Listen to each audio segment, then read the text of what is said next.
Në një kthes të papritur por të shumë pritur nga publiku, Olta Gixhari, emri që ndezi debatet dhe ndau opinionet në edicionin e kaluar të Big Brother VIP Kosova, duket se ka pranuar që të jetë përsëri opinioniste edhe në spektaklin Big Brother VIP Kosova 4. Aktoria e njohur për mendimin e saj të prerë dhe përballjet pa filter, është gati të ndejë sërish skenën televizive me analizat e saj shpeshherë të papritura dhe provokuese. Por ndërsa një emër i kthehet triumfalisht nga burimet tona të sigurta, një tjetër largohet me heshtje të zhurmshme. Milaim Zeka, gazetari i zëshëm dhe figura kontroverse që shpesh ka kthyer reagime të forta në publik, ka refuzuar ftesën për të qenë pjesë e panelit të opinionistëve këtë edicion.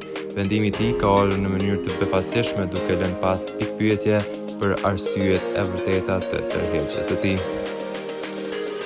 Burimet të afërta me produksionin raportojnë se ka pasur përplasje të brendshme mes Zekës dhe drejtuesve të formatit, ndërsa të tjerët përflasin një lodhje personale nga intensiteti i spektaklit. Por një zë gjithnjë më i fortë brenda prapaskenave le të kuptohet se arsyeja kryesore e tërheqjes së Milaim Zekës mund të jetë pikërisht rikthimi i Olta Gixharit në panel. Ndërkohë pyetja më e madhe qëndron pezull mbi studio, me kë do të jetë krah Olta Gixhari këtë edicion.